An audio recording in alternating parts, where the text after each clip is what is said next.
right, welcome everybody to Self-Storage Made Simple, episode number 3 with Cameron and Russell. Russell, today we're going to cover a couple of deep topics. I know it's been a little while since we touched base, but the state of the market, the rising interest rates, and the effect on the market. Really want to get your thoughts here as you're deep in the weeds on all of this, and I know you're doing deals no matter what. So tell me, Russell, how are you first of all, and how is the market? I am very well, man. How are you? Fantastic. Good to talk to you again. Great question that you ask. So first, let me address the state of the market. So state of the market is very interesting. I think we are somewhat at a standstill right now in terms of the deals being done. I'm talking to a lot of different brokers on a daily basis. What I'm hearing is the transaction volume went down it depends who you talk to, but somewhere between 50 and 65% compared to last year. And I'm not totally surprised by that. And the reason for it is because I feel there is still tremendous disconnect between the bid and ask on many properties. The ability of the buyer to finance the property versus the asking price of the owner, and there is a very large gap between those two. And what I see is that on some of the properties, you start to see that gap shrinking, and it's probably, I'm referring to primarily a very tertiary markets. Okay, somewhere where there's not a lot of activity, there's not a lot of growth. Well, back in the days, 2-3 years ago, you would have probably sold that property for the same cap rate as a secondary market or a primary market, believe it or not. They were trading somewhere in mid-5. Today, we see it's kind of getting back to the standard, and it's not uncommon to see deals today in tertiary market traded in mid-7 caps. However, with the rise of the interest rates, and our ability to finance the deal, and the rapidly rising rents, just like rates, just like I said already, somewhat hinders the ability to purchase today. And what I mean by that is, ideally, if you are borrowing the money, let's say in today's environment, it's not uncommon to see 7.25%, maybe 7.5%, if not higher. You would want to go in with the cap rate in place somewhere around that number. Otherwise, if it's below that number, you would go in with what's called a negative leverage. Not ideal case scenario. That means that your DSCR, your debt to service cover ratio, is not where you need to be. Now, usually the bank require you to be at 1.25 to 1.3 on the DSCR, meaning you need to generate enough cash flow to pay your debt service 1.25 times of whatever that debt service is. Once you start getting into negative leverage, you're not making enough money. You're not making enough money to have that 0.25% buffer. And a lot of banks will not finance you today. I keep hearing stories from different investors that some banks are on hold in terms of the financing for the new deals altogether. I believe you can still get the money. It's just not as easy as it used to be, and the deals really need to be solid deals. And once again, a lot of sellers they live in the past.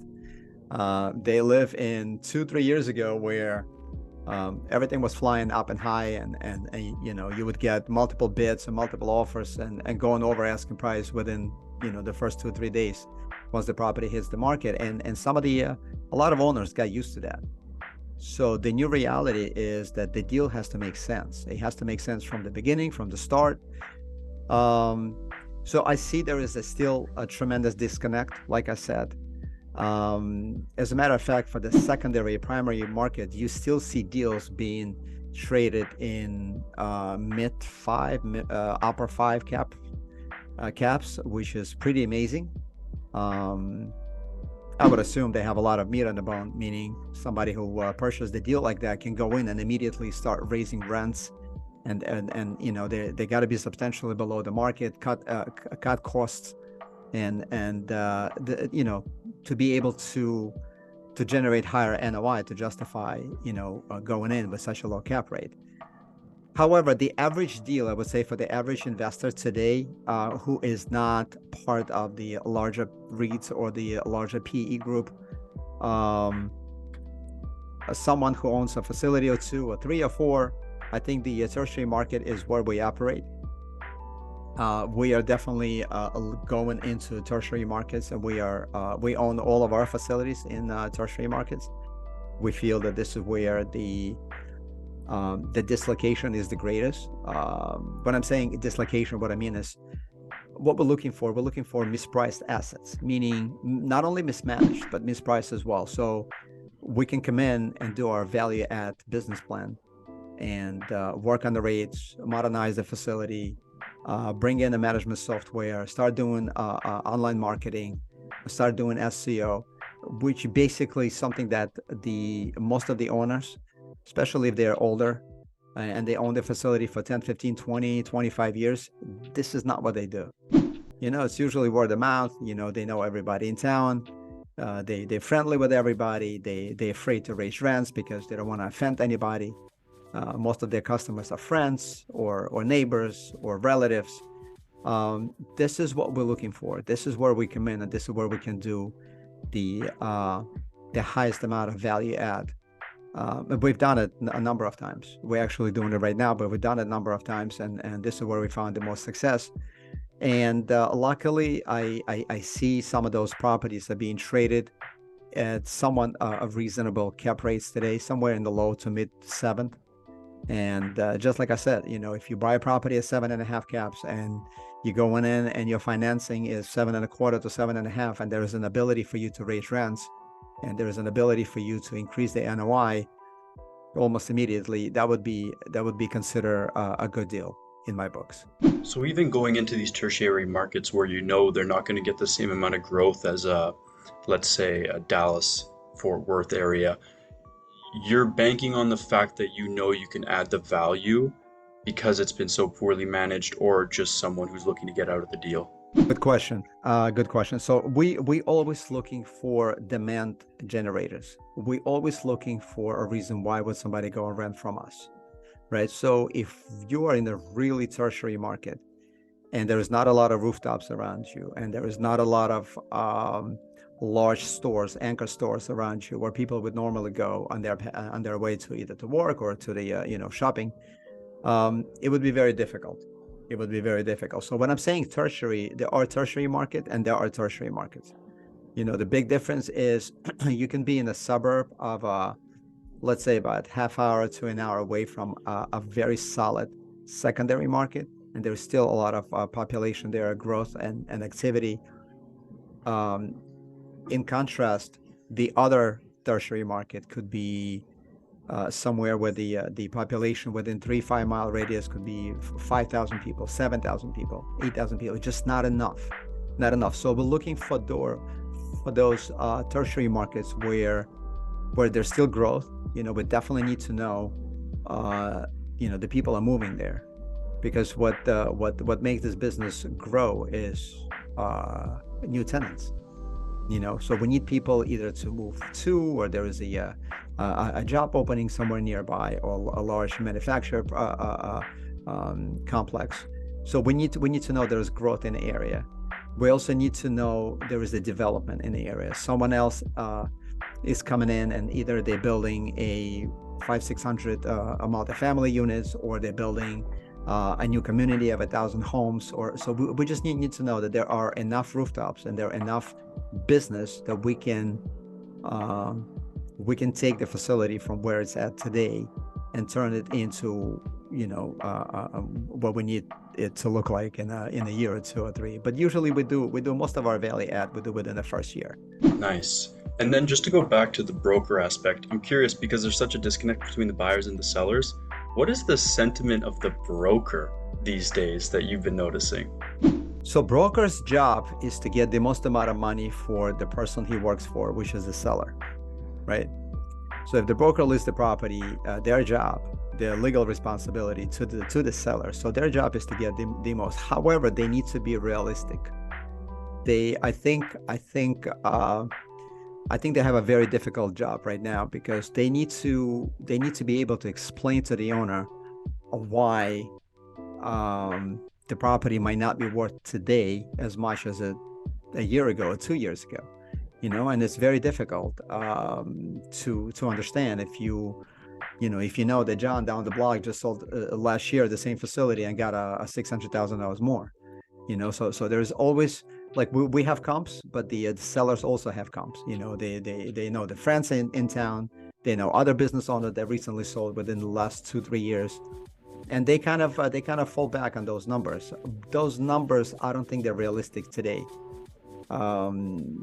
Market changed, market shifted, primarily due to the fact that the interest rate have been rising so fast that it's kind of difficult to catch up. Like if I call the mortgage broker today and I say, hey, what interest rate do I underwrite the property today? And he said, well, listen, probably until the end of the week, you're at 7.25 to 7.5. I don't know what's going to happen next week.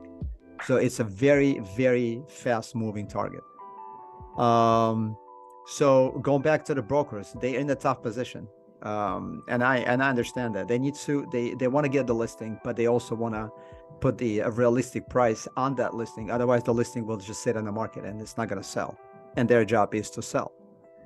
So I think that's where the conflict is. And there are some more realistic owners that they need to sell, they want to sell, different life circumstances. They want to retire, they've been running it for 25, for 30 years, they're ready to go.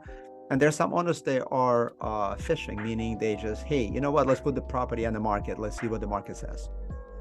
Let's put the crazy number on top of that, on the deal, and let's see if we get some offers coming in. And what I see a lot of deals sitting on the market for a longer time. It used to be, a broker would list the property and send out an email blast to all the investors on the list and say, hey, the call for offers is in 2 weeks, in 4 weeks, and they would get bombarded by offers, literally.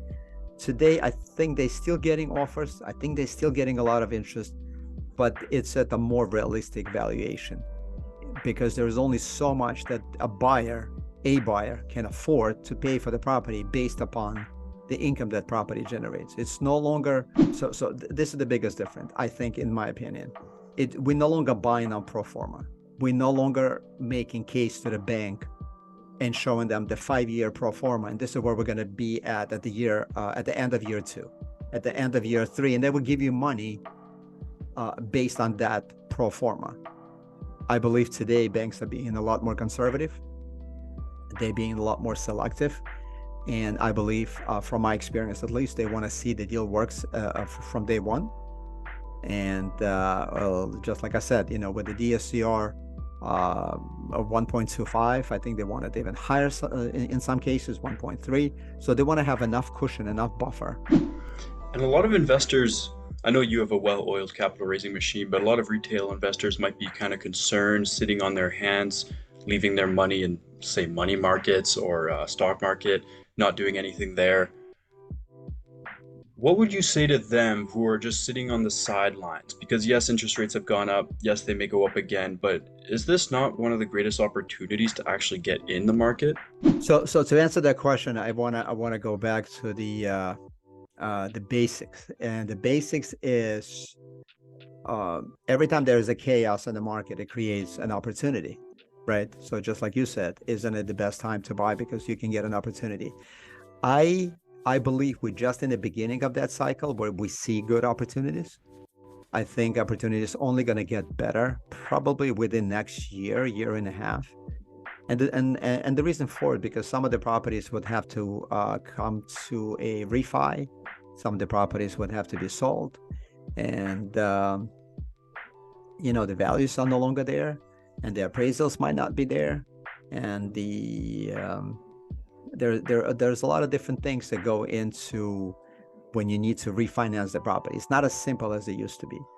But to answer your question directly, in terms of the investors, and what to tell to investors. I've noticed that it's getting more difficult today to raise money, and I think it's the same sentiment that I see with a lot of other groups. It's not impossible; it's just more difficult. So my understanding, investors that would just happen to be in the right time in the right place, and they just wanted to come in, and they were blown away by the returns. They heard from their friends or from some kind of marketing material within the last 2, 3, 4, 5 years. Um, these guys went in and out. They made some money, and some of them are sitting on the sidelines. Some of them went back. And it's funny. I went to the bank this morning. I had to take care of some of them. My personal banking, and I had a clerk came up to me and she said, "Hey, why don't you lock in your some of your funds for 12-month CD at 5.5%?" I'm like, wow, is that high? I said, yeah. So this is what we have to compete with, to be honest with you. So back in the days, we could have offered 6% pref, 7% pref to the investors, so they would invest the money with us. Today, they can get 100% guarantee safety, very safe investment from the bank for 12 months at 5.5%. So this is a very, very good alternative to what we do. However, there's so much more benefits to what we do, how we do it, and we tend to generate significantly higher return to our investors, for our investors. But I think the main point to understand is that it gives you a flexibility. It helps you to diversify your investment. I'm not saying you should invest all your money into real estate or with storage or multifamily deals or whatnot, but you wanna invest some of the funds that you have. You probably want to have some money in the market, or probably want to have some money in CDs or whatnot. But I think what we offer to our investors is the only opportunity for them to capitalize on the tax saving strategies that comes with investing in real estate, which is not the case for investing in stock market or investing in a CD at the bank. We offer them not only appreciation on the asset and cash flow of the asset from the asset, but we'll also offer them tax deductions, accelerated the tax losses.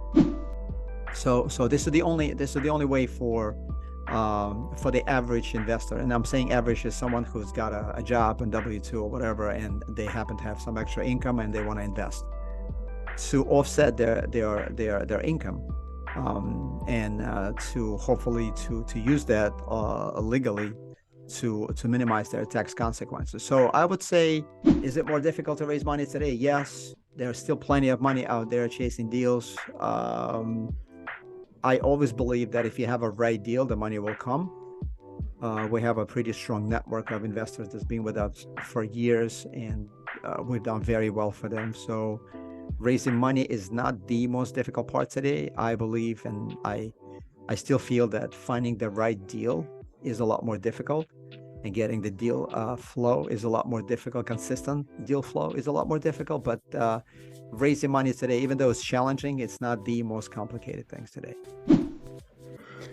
I really enjoyed how you call it a tax consequence, because it does kind of feel like that when you get a tax bill, right? And even these tax incentives that you're passing down to the investors, that's completely unrelated to their actual returns, or it's not calculated in.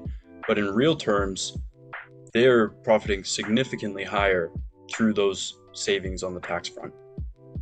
100%. I've seen some of the webinars. I've been on some of the webinars where where the sponsors are including the saving from the tax strategies and into the overall return.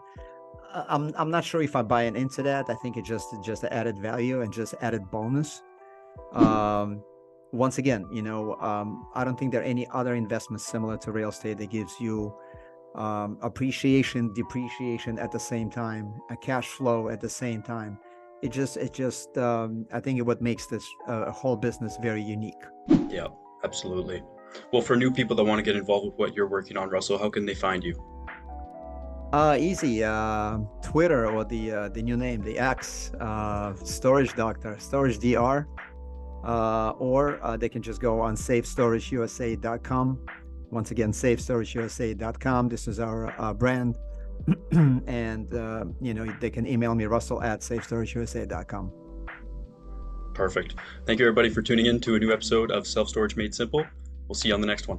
Take care, guys.